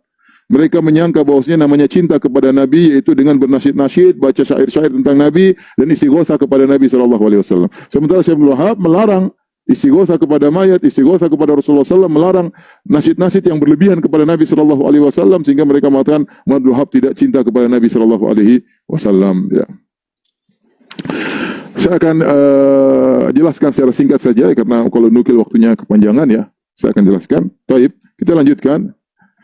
Jadi beliau dituduh benci kepada Nabi sallallahu alaihi wasallam, tentunya tidak benar, ya. Rasulullah sallallahu alaihi wasallam, Syekh Abdul Wahab sangat cinta kepada Nabi sallallahu alaihi wasallam, bahkan beliau kembali kepada sunnah dengan luar biasa, sehingga saking cintanya kepada Nabi beliau tidak suka dengan bid'ah. Kenapa? Karena bid'ah bukan ajaran Nabi. Ya, beliau mengatakan cinta kepada Nabi, ikut ajaran Nabi. Tidak seperti sebagian orang sekarang menjadikan barometer cinta kepada Nabi dengan hal yang tidak diajarkan oleh Nabi sallallahu alaihi wasallam. Ya, harusnya kalau kita cinta kepada Nabi, kita ngikuti apa yang diajarkan, apa yang disabdakan, apa yang dititahkan, itu berarti kita berpegang teguh dengan sunnah Nabi. Ini sebagian orang ngaku cinta kepada Nabi, yang dikerjakan bukan diajarkan oleh Nabi. Joget-joget, ya, musik-musik. Lah ini cinta dari Nabi. Nabi pernah ngajarin seperti itu, ya. Mengatakan Nabi tahu ilmu gaib, itu Nabi pernah ngajarin seperti itu. Syekh Abdul Wahab cinta kepada Nabi dan benar-benar saking cintanya kepada Nabi sallallahu alaihi wasallam, dia tidak ingin melakukan perkara yang tidak diajarkan oleh Rasulullah sallallahu alaihi wasallam. Kita kan sederhana. Misalnya kita bilang ada si A cinta kepada si B. Si A itu yang dikerjakan si B dia kerjain semua. Model bajunya, model topinya, ngomongnya, gaya bicaranya, syairnya, itu berarti cinta beneran. Tapi kalau bilang si A cinta kepada si B tapi bikin barang-barang yang tidak dikerjakan si B, ya berarti A tidak cinta sama si B dong. Ya, ini secara logika saja. Maka gimana menuduh Syekh Abdul Wahab benci kepada Nabi sementara dia berpegang teguh dengan sunnah Nabi sallallahu alaihi wasallam dan tidak mau mengerjakan bid'ah yang tidak diajarkan oleh Rasulullah sallallahu alaihi wasallam. Adapun dikatakan anti mazhab, maka ini sudah kita bantah sebelumnya. Syekh Muhammad bin Wahab rahimahullah bermazhab Hambali. Dan sekarang praktek kerajaan Arab Saudi juga bermadzhab Hambali. Banyak ulama madzhab Hambali. Syekh bin Bas bermadzhab Hambali, Syekh Utsaimin bermadzhab Hambali, Ibnu Taimiyah bermadzhab Hambali, Ibnu Qayyim bermadzhab Hambali, ya. Jadi tidak benar bahwasanya mereka anti madzhab. Yang mereka anti adalah anti taklid. Itu aja. Anti taklid. Adapun menuduh Syekh Abdul Wahab berkata dengan perkataan keluar dari madzhab, ini tidak benar, ya. Maka apa yang beliau ucapkan semua ada ulama sebelumnya yang dijadikan pegangan oleh beliau. Sampai sekarang demikian juga di Masjid Nabawi ada yang ngajar mazhab Syafi'i, ada yang ngajar mazhab Maliki, ada. Kalau memang Arab Saudi anti mazhab, tentu tidak akan diizinkan semua itu, ya. Pakai tidak usah mazhab sama sekali. Wong Arab Saudi aja mazhab Hambali, gimana dikatakan anti mazhab, ya. Yang dilarang adalah anti taklid. Makanya apa perkataan Imam Ahmad rahimahullahu taala, dia berkata la tuqallidni, ya. Imam Ahmad, saya nukilkan, beliau berkata, la tuqallidni wa la tuqallid Malikan wa la Syafi'i wa la Al-Auza'i wa la Thawri wa khudh min haitsu akhadhu. Janganlah taklid kepada aku, kata Imam Ahmad. Jangan taklid kepada Imam Malik, jangan taklid kepada Imam Syafi'i, jangan taklid kepada Auza'i, jangan taklid kepada Thawri. Tapi ambillah dari mana mereka mengambil. Itu dalil dari mana ikuti, ya. Jadi tidak boleh kita bertaklid. Tapi kalau bermazhab tidak jadi masalah, ya. Para ulama juga bermazhab. Kemudian mengingkari karomah aulia, ini juga tidak benar. Syekh Abdul Wahab juga mengatakan dia mengingkari karomah aulia dalam akidahnya. Yang jadi masalah, kenapa mereka nuduh ini? Kenapa mereka menuduh Syekh Abdul Wahab anti karomah para wali? Karena menurut mereka di antara karomah wali, menurut mereka ahlul bid'ah,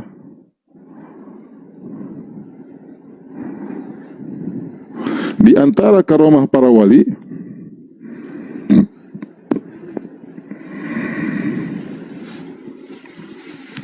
para wali adalah, ya, minta tolong kepada mereka, bisa menolong setelah mereka meninggal, bisa diminta tolong, berdoa kepadanya, bisa diminta tolong meskipun setelah mati, setelah wafat. Ya, Syekh Muhammad Wahab membantah hal ini, tidak boleh minta kepada mayat. Kata mereka, berarti Anda mengingkari karomah para wali. Itu enggak benar. Ya, itu tidak benar. Jadi mereka buat seperti tadi, Syekh Muhammad Wahab melarang bid'ah, solawat dengan solawat cara bid'ah yang aneh-aneh syairnya, kemudian aneh-aneh pahalanya. Mereka bilang Muhammad Wahab mengharamkan solawat. Contoh, kita bilang boleh ziarah kubur, tapi tidak boleh ziarah kubur kalau minta-minta kepada wali. Tuduhan Salafi, Wahabi melarang ziarah. Begitu mereka bikin. Dusta mereka, tuduh saya mereka, itu ngelarang, mengharamkan ziarah, mengharamkan solawat. Subhanallah. Dusta, ya akhi. Baik, takfiri khawarij. Kata mereka, Abdul Wahab suka mengkafirkan kaum muslimin. Ya akhi, ini dusta. Sekarang Arab Saudi apakah mengkafirkan kaum muslimin? Di mana Arab Saudi dahulu ketika masih jaya-jayanya memberikan bantuan kemana-mana ke kaum muslimin seluruh di alam semesta. Bikin masjid di mana-mana. Kita dapati orang Saudi banyak bangun masjid. Ya, bukan Saudi saja, Saudi, Kuwait, Qatar yang notabene Wahabi. Mereka beri bantuan di mana-mana, bangun masjid di mana. Sekarang masalah politik berbeda. Tapi dahulu lihat bagaimana mereka bantu kaum muslimin. Ketika mereka bangun masjid, apakah mereka mengkafirkan? Oh, ini organisasi ini kafir, tidak usah dikasih. Nah, mereka kasih di mana-mana. Ya. Tidak ada diajarkan bahwasanya kaum muslimin kafir, itu kedustaan besar. Mereka sementara mereka menuduh Muhammad Wahab mengatakan manusia sejak 600 tahun pada kafir semuanya. Ya, dan ini kedustaan benar-benar, kalau saya mau nukil banyak sekali. Ini tidak benar. Muhammadiyah yang notabene dikatakan Wahabi, mana mengkafir-kafirkan? Persis yang juga mengikuti dakwah Syekh Abdul Wahab, mana mengkafir-kafirkan? Kita dakwah Salafiyah, mana kita mengkafir-kafirkan?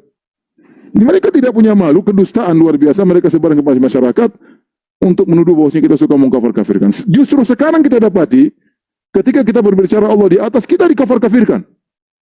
Dikatakan mujassim, kafir, kita dikafir-kafirkan. Ya. Jadi aneh, ya. Ini adalah kedustaan yang sangat jelas,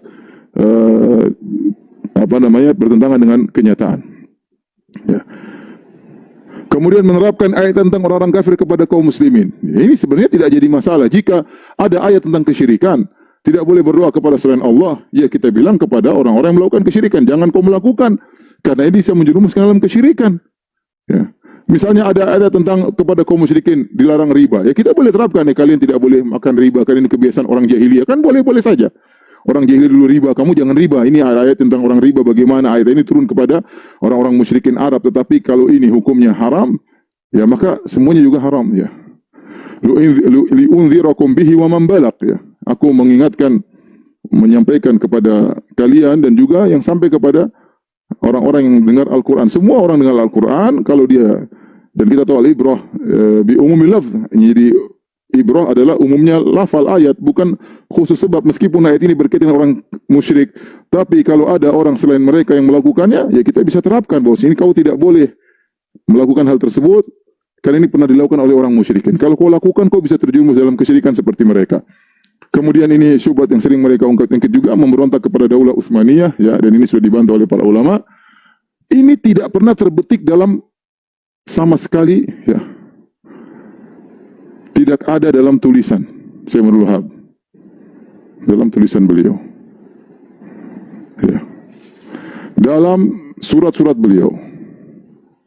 Sehingga kata para ulama, tidak terbetik bahkan dalam benak beliau untuk memberontak.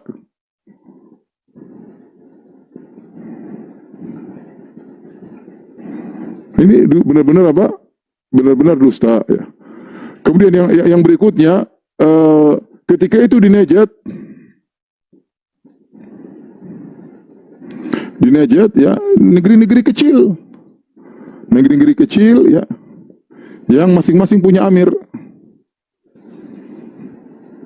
bukan di bawah kekuasaan Daulah Utsmaniyah.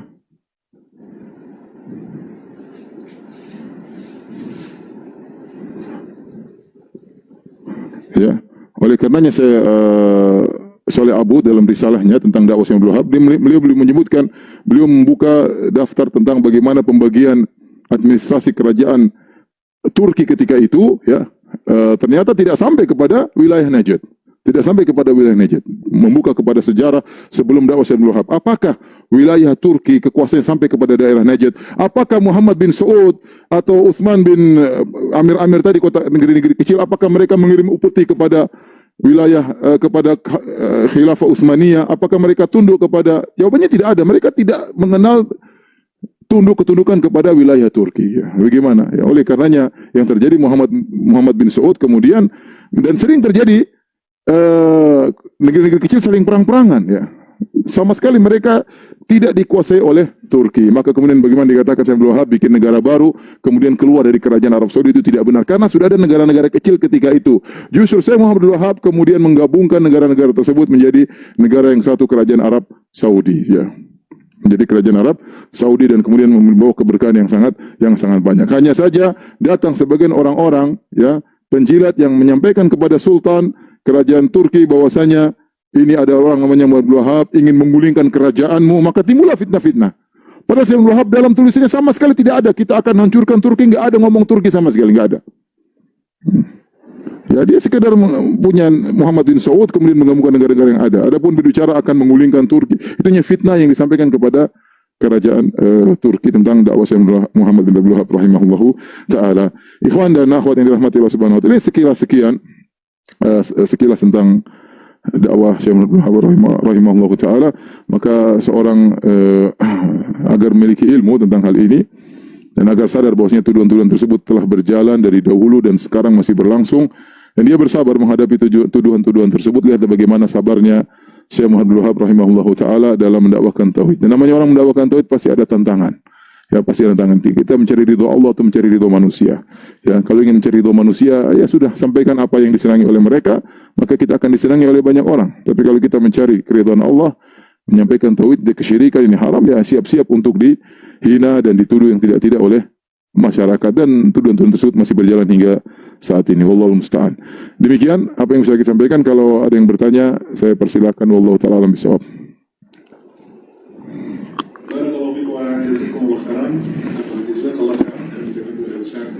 Menyampaikan sekilas tentang sejarah Syekh Muhammad bin Abdul Wahab rahimahullah taala, yang mungkin sekilas saja yang disampaikan oleh saudari, mudah-mudahan saya jadi lebih lanjut atau mengupas lebih dalam sejarah Syekh Muhammad bin Abdul Wahab di kesempatan lainnya.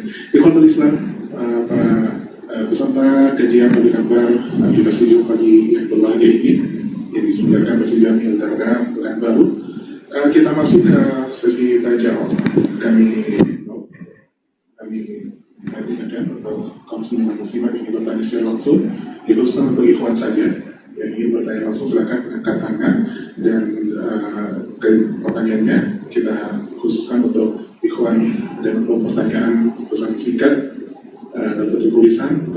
silakan dikirim melalui kolom chat yang ada di aplikasi Zoom masing-masing.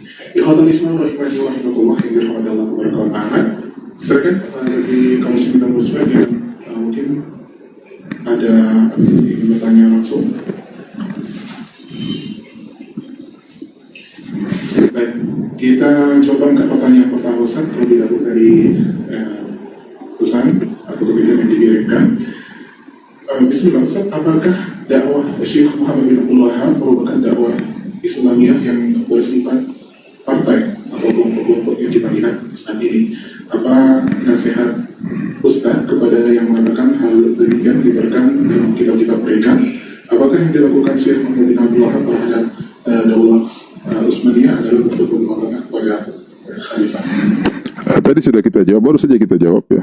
Baru saja kita jawab. Mungkin pertanyaan tadi di awal sudah kita jawab tadi ya. Ya.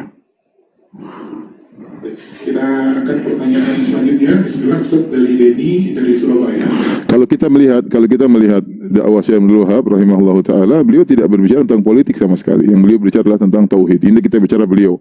Hanya saja beliau tahu bahwasanya dakwah tidak akan bisa berkembang dengan baik kecuali dibantu oleh penguasa. Ini yang dipikir oleh Syekh Abdul Wahab. Makanya beliau mendekati Amir Utsman bin Ma'mar, kemudian kepada Muhammad bin Saud ya.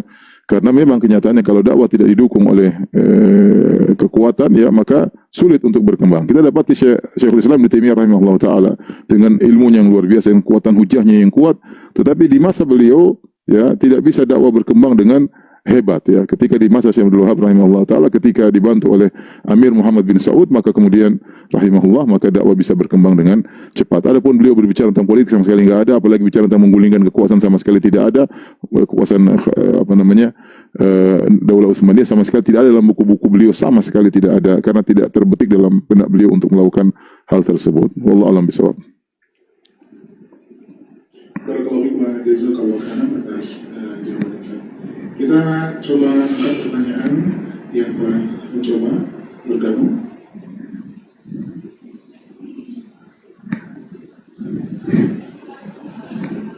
Dari Singatria, Chris Jayanto, silakan atau bertanya langsung.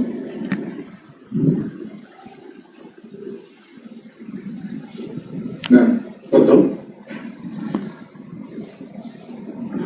Assalamualaikum Ustaz. Waalaikumsalam warahmatullahi wabarakatuh. Assalamualaikum. Jazakallah atas ilmu yang diberikan. Di sini saya ingin menanyakan beberapa pertanyaan Ustaz. Mohon maaf di luar tema mengenai misal kita sudah meninggal dunia dari kiamat, apakah seperti yang Al-Quran kita akan ditanya oleh Allah Subhanahu Wa Taala di hari kiamat itu Ustaz? Kalian yang sudah memiliki Al-Quran itu Ustaz. Jazakumullah khair.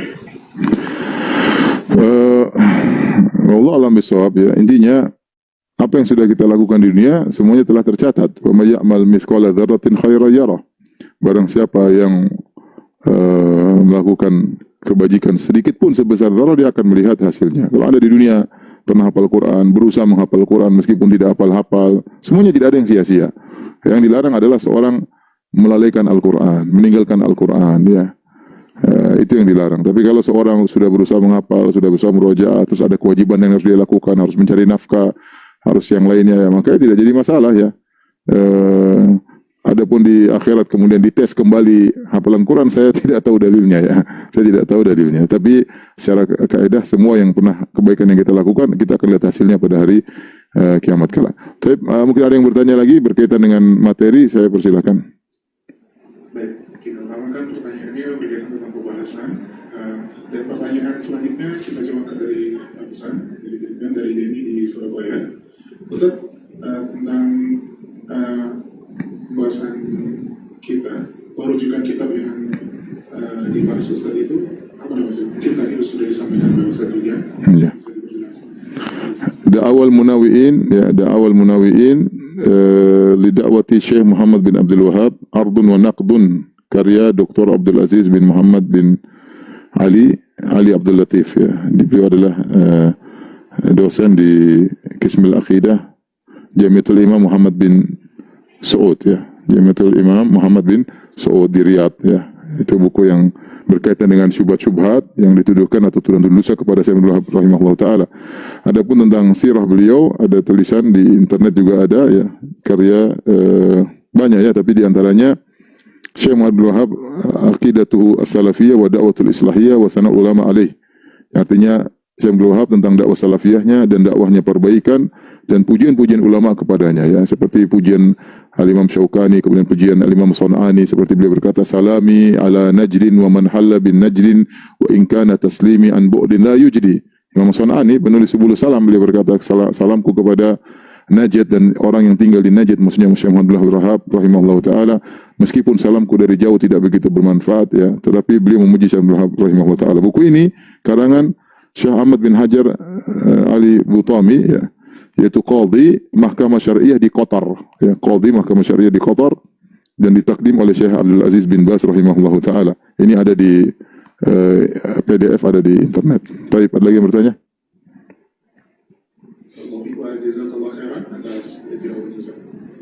Kita coba angkat pertanyaan dari Fardi, silakan sebagai umum.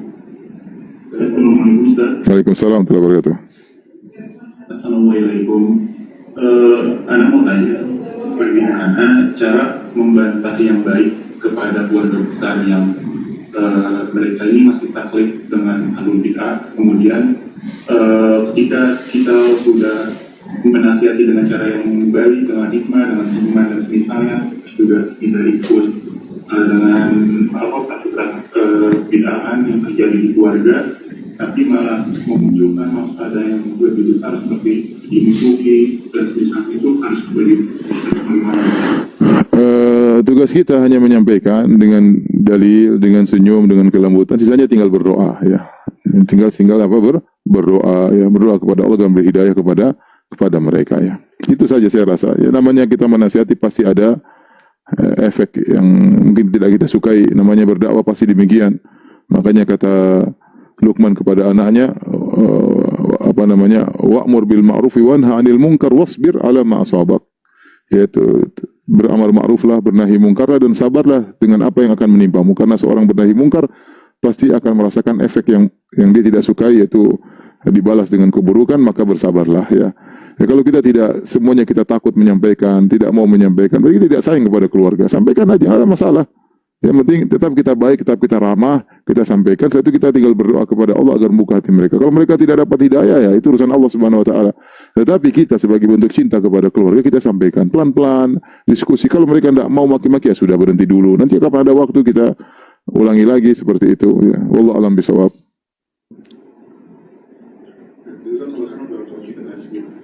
Kita angkat pertanyaan berikutnya dari ketiga dari peserta. Ustaz, bismillah, poin-poin penting apa saja yang perlu kita sampaikan dan meluruskan tuduhan Wahabi kepada dakwah salafiyah ini? Lalu bagaimana agar kita bisa tegar di atas dakwah salafiyah tidak terpengaruh dengan subhan-subhan yang mereka utarakan? Kalau ingin tegar di atas dakwah, pertama berdoa kepada Allah Subhanahu Wa Taala ya. Pertama doa kepada Allah Subhanahu Wa Taala. Saya bacakan athar yang luar biasa dari Imam Ahmad rahimahullahu taala ya, di mana beliau senantiasa berdoa kepada Allah Subhanahu wa taala. Berkata Talha al-Baghdadi, beliau berkata, "Raqibtu ma'al Imami Ahmad bin Hanbal fi safinah."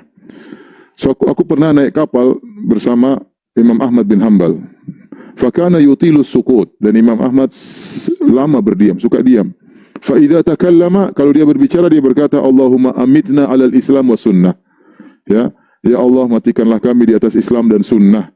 Di dalam Tabaqatul Hanabilah ya, disebutkan asar ini. Jadi Imam Ahmad yang kita bilang Imam Ahlus Sunnah wal Jamaah, beliau tidak pernah ujub, bahkan beliau berdoa, "Allahumma amitna 'alal Islam wa sunnah." Ya Allah, matikanlah kami atas Islam dan sunnah. Maka di antara hal yang buat kita bisa tegar, kita berdoa kepada Allah. Ya muqallibal qulub, tsabbit qalbi ala dinik. Ya Allah yang bolak-balik hati manusia, tegakkanlah hatiku di atas agama. Atau seperti dalam salat malam, Allahumma fatiras samawati wal ardi, alimal ghaibi wasyahada. Allahumma rabb Jibril wa Mikail wa Israfil, fatiras samawati wal ardi, alimal ghaibi wasyahada. Anta tahkumu baina ibadika fima kanu fi yakhtalifun. Ihdini lima ikhtalafa fihi minal haqqi bi idnik. Innaka tahdi man tasyaa ila siratal mustaqim. Doa yang sangat untuk menunjukkan siapa yang berselisih agar kita tetap di atas jalan yang benar. Dan namanya kita ingin tegar harus belajar harus belajar menjauhi daripada syubhat. Jangan dengar syubhat sama sekali, karena al-qulubu dha'ifah wa syubhatu khattafah. Bahwasanya hati itu lemah dan syubhat menyambar-nyambar. Maka seorang jangan sok-sok mendengar apa? Syubhat. Kalau ada dai-dai yang dikenal suka menyampaikan syubhat, jangan didengar, ya. Kalau kita terkena syubhat, salah sendiri, ya. Berarti kita mencari masalah, ya. Kita mencari masalah dan bisa jadi syubhat tersebut bercokol tidak keluar-keluar, itu yang jadi masalah. Oleh karena seorang bertakwa kepada Allah, menuntut ilmu, memanfaatkan waktu, berdoa kepada Allah agar dia tetap ditegakkan di atas sunnah. Saya rasa sampai sini aja kajian kita. Terima kasih kepada jazakumullah khairan kepada panitia di Masjid Abu Darda, kemudian juga Radio Hidayah Pekanbaru, dan juga kepada Radio Roja yang ikut serta menyelenggarakan acara ini. Semoga antum semua diberkahi oleh Allah Subhanahu wa taala, dan juga para pendengar sekalian, semoga kita semua diberi hidayah oleh Allah Subhanahu wa taala di atas sunnah dan diwafatkan di atas sunnah, dijauhkan daripada kesyirikan dan kebid'ahan. Wabillahi taufiq wal hidayah. Assalamualaikum warahmatullahi wabarakatuh.